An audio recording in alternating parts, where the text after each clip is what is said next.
What's going on, guys? You're listening to episode number 3 of I Just Want to Be Hikertrash. I'm your host, Hell Yeah Jesus, or just Hell Yeah, or maybe Scooter Hewley Official if you follow my Instagram, or even Scott. I don't care. Call me anything. Just don't call me late for dinner. I'm regretting that line. And I didn't plan it. I had an in right there. That's a joke that I heard many times working in the great Midwestern state of Michigan, in retail warehouse, at an animal feed shop. And I don't know. I love my Midwestern dads, man. Very silly guys.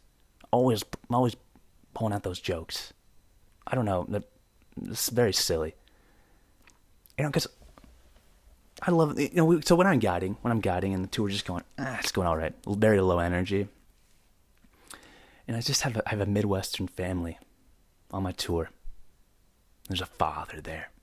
Jim from Iowa. I know if I can just get Jim on board, if I can just crack Jim and get a few chuckles out of the guy, then little Peggy and Sue are going to be having a good time in no time. I just need to get him on board. So I got a few bits. I got my own dad jokes. Jim. What's one? Okay, I'll just go in this. If you don't want to listen to this, I don't care. I got to get this off my chest. So when I was a zipline guide. Oh yeah, zipline? Oh yeah, me and Kath. We set the zipline in the yard, tree to tree, 20 yards, got a little ladder and everything. Kids love it. Swinging in the trees like little Tarzans. Yeah, Jim, it's a little bit more than that. Okay, guy? A little bit more than that. No, this is in Alaska. The Great North, swinging through the Tongass National Rainforest. Oh my God, am I talking to Jack London? Pretty much, Jim, pretty much. Oh man, I don't know why I said that. Anyways, this is stupid, but I'm going to keep going on. Because we can't go back. So what's a bit, alright, this is second line. This is terrible. I'm not proud of this one. Anyways, I go, alrighty guys, this is our second line. The Big Kahuna, or El Big Kahuna in Spanish. This is only one of 2 lines where we can do a front flip off of. Don't you worry, Dolores, I'm going to demonstrate in just 1 second. This is our fastest line. You're going to be going about the speed of light. It's also the only line without a braking system. Oh, Jim loves it when I pull out that last line. Oh, Dolores' eyes go wide and Jim loves it. I throw Jim a little wink. That's for you, buddy. That's for you. Anyways, let's move on, because I'm done with that. Today I just want to talk about the 2 daddies of Christmas. Santa v. Jesus in a hikertrash battle royale. Santa being the honorary jolly old bushcrafter, and Jesus being the hikertrash honorary king of the ultralighters. So I don't know when you guys may be listening to this, but it's the holidays now. I'm just kind of thinking, like, who would I rather hike with? Jesus or Santa? Who would I want my trail family? Which one really embodies the hikertrash ideals that I enjoy? And so I'm already a little biased because my trail name is Hell Yeah Jesus. And to be honest with you, I'm not a big Santa guy.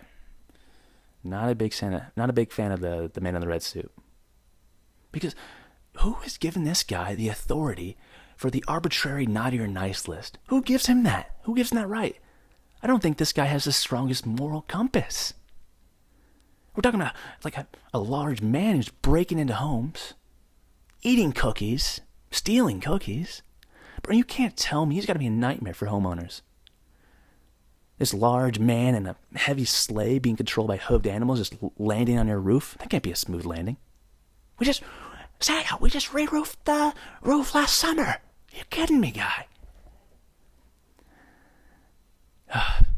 Anyways.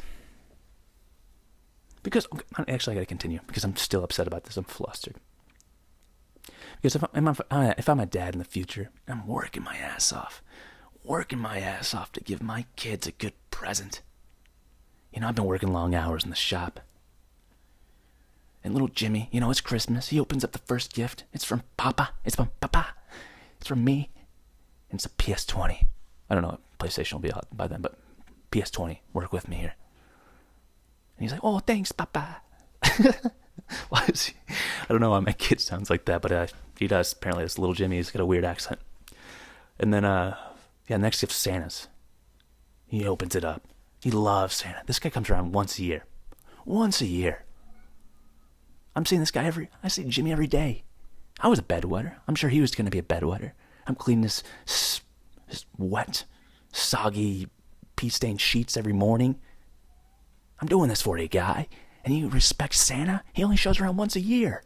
You don't even see his face. And he opens the gift, and it's what's it?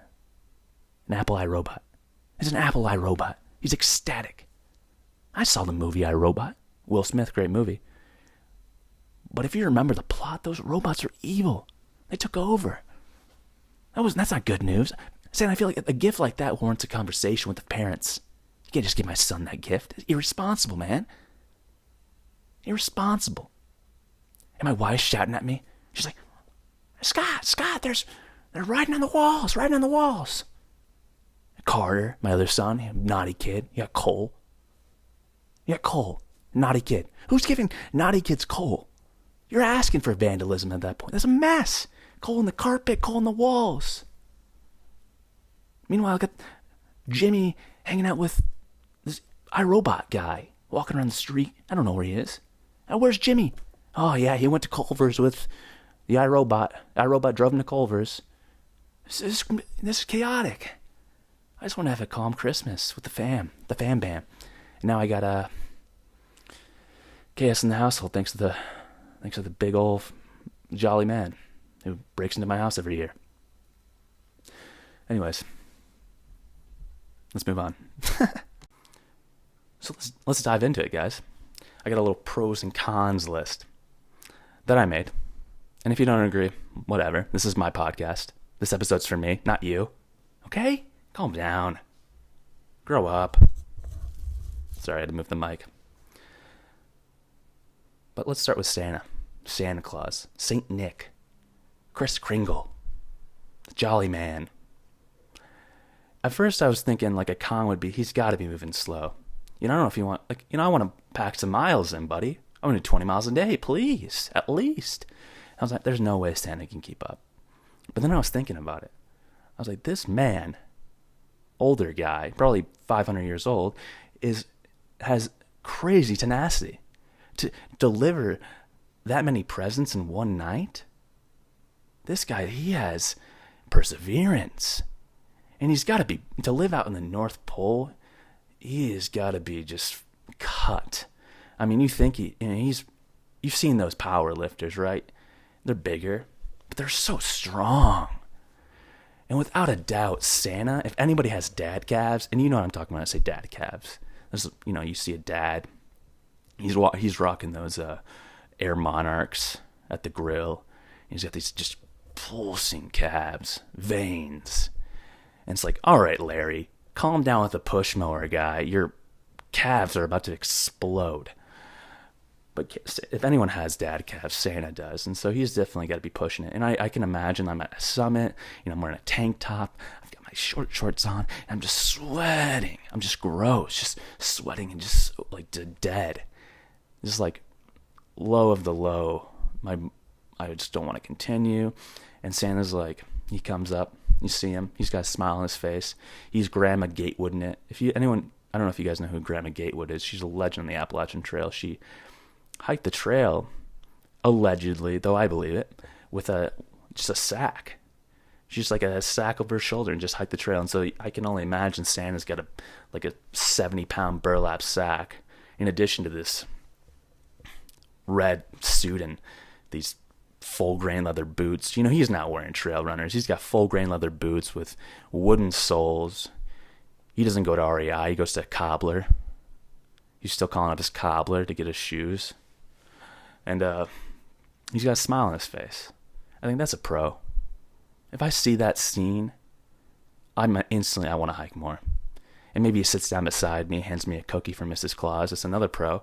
He's got to have dank resupplies. He's got to have great resupplies. Mrs. Claus is hooking the man up with some great food.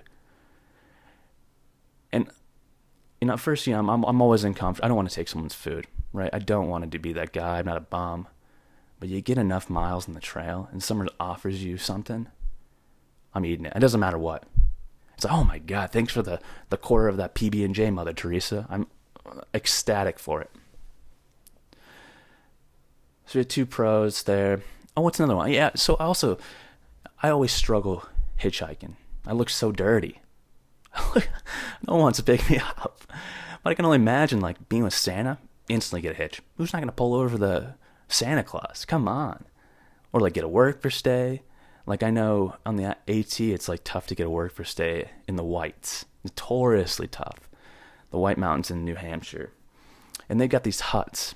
And you're not allowed to camp within a quarter mile of these, like a quarter mile radius of these huts.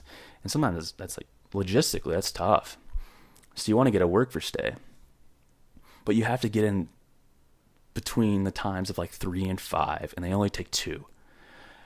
And so it's tough. I remember my second time going to the Whites, I was booking it to Lake of the Clouds, and I was start at Pinkham Notch. And so it's a huge climb up Madison. It's a grueling climb. You know, Bose, you know that you have it lucky going down Madison, though you do have to go up the Wildcats, which that's very steep too, so whatever. Anyways, a grueling climb up Madison, then you got to make your way up and down, you go over Washington, and you go down, there's Lake of the Clouds hut. And I remember booking it there, and I booked it there right after 5. It's like 5:15 or something. I'm like, oh, no more work for stays, buddy. I'm like, no more work for stays? Come on, guys. Do you know where it came from? And it's not like crazy amount of miles. It's 15 miles, but for the Weiss, that's a haul. But no, wouldn't let me in, so I'd sleep in the dungeon, which is, it's all right. I paid $5 for it. I don't regret it. I could have kept on hiking. Okay, so I paid $5. That's all right. I can't complain. The dungeon's actually kind of cool. For those of you who don't know, the dungeon is like this inclement weather shelter underneath the hut. It's like stoned in. It's just like these stones with cement, and it's like no lights, completely dark. The only thing that live in there are like probably rats, maybe a few bats and spiders. And it's like this huge steel door that closes. And then in there, like these bunk beds that whoever made these bunk beds didn't know how to make bunk beds. I'm pretty sure they just had hikers come, and for a work for stay, they're like, you guys got to put together these bunk beds. Like, oh, bunk beds? We don't know how to make bunk beds. I've never built anything in my life. Sorry, dude. If you want to stay here, you got to build these bunk beds. Because the dimensions of these bunk beds don't make any sense. So the bottom bunk, way too low. It's like, at that point, don't even have a bunk, right? Just put a wooden platform on the ground. Okay? Because that bunk is just like it's like 3 inches off the ground. That makes no sense. And then the top one, way too high.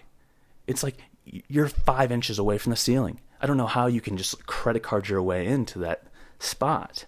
And so naturally you think, okay, there's these bunk beds have 3 bunks. Usually there's 2. Again, that's kind of weird. They don't know what they're doing for bunk beds. Bunk beds is 2 bunks, not 3 bunks. Come on, guys. But that middle bunk you'd think would be perfect, right? No. Weird, because no matter how you try to get up in that bunk bed, there's no good way. Your feet are in the guy's face in the bottom, and then your face is in the other guy's face who's on the top bunk, and you're just trying to crawl, hey, trying to get in here. And there's no way to get down in the middle of the night without waking somebody up. And I'm notorious for having to pee in the middle of the night. And so, of course, I stayed in the middle bunk. And I had to pee in the middle of the night. And I'm like, God damn it. And I already sleep in like this super loud sleeping pad. I've got the, or I don't use it anymore, but I have the Thermarest X-Lite, which is notorious for being like very crinkly. It's like, what is this made of? Aluminum foil? Come on. Maybe make it a quieter pad, please, Thermarest. But I'm already making noise because of that, so I'm trying to like sleep like I'm dead, not moving, and I gotta pee. I'm like, this is terrible. But I couldn't hold it. So I awkwardly, I crinkle my way out, and my head's on someone else's head, like I'm leaning for a goodnight kiss, and my feet are in someone's face, and I get out of there, open the steel gate door, and I pee. And it's so dark in that inclement weather thing that even the moonlight blinded me. I come out, I'm like, oh my God. No, I needed sunglasses at nighttime. And I don't know where I'm peeing. I'm feeling my way around. And I find a rock. I'm like, oh, that's perfect. This is a perfect place to pee. So I pee in the rock. I think it's going to be fine. No, the rock is angled towards me, down towards me. So I'm peeing like up a ramp, and the pee just sprays back onto me. And not even sprays, it like pours. I'm just peeing up this ramp and then just drops right onto me, right onto my feet and my legs, my shins. So at that point, it's like, why don't I just pee my pants in bed? Because this is pretty much what I did. I've got pee in my socks, and I gotta somehow crawl back into my sleeping bag, just soaked in pee. Terrible, embarrassing. Anyways, but went on a rant for that. I don't know why. Hopefully, you guys enjoy that story.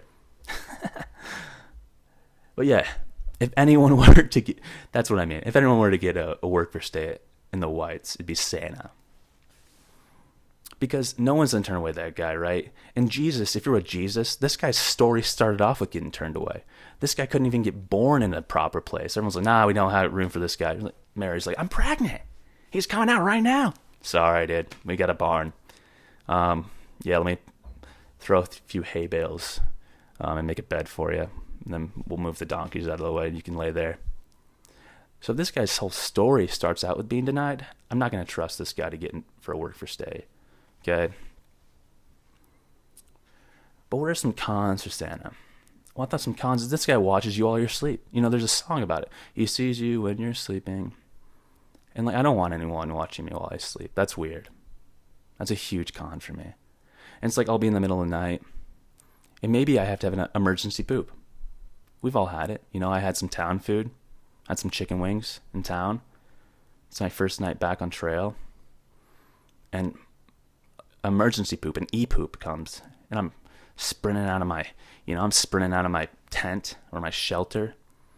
I don't have time to dig a cat hole. This thing is coming out right now. I'm sorry. And also, like, you're in the most vulnerable position when you're pooping out in the woods. So I'm very quickly, I can't dig a cat hole. I apologize. This has happened to me a few times, and I'm sorry. I'm pro cat hole. But when you're in the middle of the night, you're in the most vulnerable position of your life out there, pooping in the middle of the woods. You don't know what's going to get you. Is Bigfoot going to eat me? I don't know. I got to squeeze this boy out and get going back to my tent. And so, you wake up the next morning, and Santa's, he's got the morning fire going. Another pro, Santa's always got a fire going. And you sit down with the tramline, and Santa's just kind of, doing his thing, and he starts eyeing you judgingly. What's up? What's up, Santa? What's up, Chris? He says, watching you while you slept last night. I was like, okay, at first that's weird. He said, yeah, and I noticed you got up and you pooped without digging a cat hole. So I'm going to have to put you on the naughty list. I'm like, well, Santa, that's a bit judgmental, guy, because like I said, at the middle of the night, I had an e-poop. I had chicken wings. You were with me. We had a contest. I can't hold that. I can't dig a cat hole. So that would be a big con for Santa. But I don't know if that would make... There's no organization this episode. It's just me ranting. I don't know if that would make me not want to hike with him. I think overall, I would like to hike with Santa. But if we're going to go based on who I'd rather hike with. So let's go with some pros to Jesus first, and then maybe we'll figure this out together. Pros to Jesus. Jeez. All of a sudden, I can't think of any. Yeah, I mean, well, he's got to give you, your feet are hurting. And this guy's notorious for giving foot baths and foot rubs. He's got to be giving you a good Epsom salt bath. He's giving you a good foot massage. That's a big pro on Jesus' list. My feet are aching. And then Jesus comes up and gives you a nice foot rub. Good to go for another 20 miles. Thank you. And he's got to be inspiring too. Maybe he's not as jolly as Santa, but he's got to have some words of wisdom. This guy's literally talking to God. He's the Son of God. He admits this holy light. He's got to be pumping me up. So that's another pro easily. But I don't know. I can't help but think there's more cons of Jesus now we're thinking about it. At first I was pro Jesus, but I don't know if I'd like to hike with him, because there's no impressing anybody if you're hiking with Jesus. You could roll into the shelter. You're like, oh God, I'm tired. I did a 35-mile day. Okay, cool. Yeah, because Jesus just hiked actually a 55-mile day, and then he, you see that lake right there? Yeah, he just walked across it. It's like, wait, what? He walked across the lake? Yeah, he just walked on the water, and just for the hell of it. Where is he now? Yeah, he's just meditating on the lake right there. He's sitting on the lake meditating after a 55-mile day. Like, jeez, man, how do you compete with that? You can't. You can't. You know, sometimes I want someone to be impressed by me on the trail. Impress the boys and the gals. And the dogs, trail dogs. And then another thing, too, is like, Jesus is definitely not using, he's not ultralight, right? But he's like bare minimum. He doesn't bring anything. And you're like, maybe, hey, man, you might want to bring a shelter or something. He's like, no, I'm just going to trust God on this one. I'm like, all right. I mean, I guess you know God, so I'm not going to be the judge. You can do you. But maybe at least filter your water. You're just like, no, I'm not going to filter my water. And all the other disciples are like, Jesus, come on, man. You're going to get Giardia. Filter your water. There's cattle all around here. You need to filter your water. And Judas is like, well, I've never filtered my water, Jesus. I've always been fine. I've had way dirtier water. It's been fine. Another betrayal by Judas, because Jesus is definitely getting Giardia. He's probably going to get Giardia multiple times. And you're like, dude, just take my Sawyer squeeze, buddy. He's like, no, I got to trust God. I'm like, yeah, well, maybe trust that God made the Sawyer squeeze so you don't get Giardia, okay? But you can't tell Jesus what to do. Nope, you can't. So I think, like, I mean, this is a short episode, but already from that, I'm like thinking pro Santa, dude. And Jesus isn't going to give me any work for stays. I'm not going to get any, hitches with this guy. He's a wild card. He's booking these crazy amount of days, but then he might just have us on the whim be like, well, I'm just going to stay in town and preach for a bit. I'm like, hey, buddy, we're standing. I'm following you. We're on a tramway. I don't want to leave you, but I don't really want to take that many zeros. So, sorry, dude. I got to stay here and preach a little bit. So he's not sticking. He's got his own mission. The trail isn't what he wants. Whereas Santa, he's tenacious. Right? He has a goal. Right? He wants to get to the end. And oh man. So I think I looked at this like completely wrong from the beginning, because I was very anti-Santa, and I apologize, buddy. I think I would rather hike with you. I'd rather hike with you. Wow. I feel great about this. This is a very short episode, but I feel like I really cleared that up. I feel like I would pro Santa. Sorry, Jesus. I mean, there's only room for one Hell Yeah Jesus on trail, and buddy, I'm gonna have to take that name. You have to call yourself something else. So me and Santa, we're going all the way to Canada. We're hiking the trail together. Oh yeah, sweet. Well, I think I said everything that needs to be said. If you're looking for somebody to join your tramley, a good addition, yeah, you could ask Jesus into your heart and into your tramley. But I might suggest maybe ask Santa instead. Thanks for listening, guys. I don't know what the hell was up that episode, but that's all right. We're doing it. Got some cool ones coming up. Please subscribe. Please like them. Please listen. Tell your, tell your second cousin twice removed, Jerry, about the podcast. Give him say, hey, Jerry, give it a listen. You got to do it. Or I'm not going to send you a card in the mail for your birthday. Okay? Bribe him. Do whatever you have to do to help me out. Appreciate you. All right, guys. Catch you later.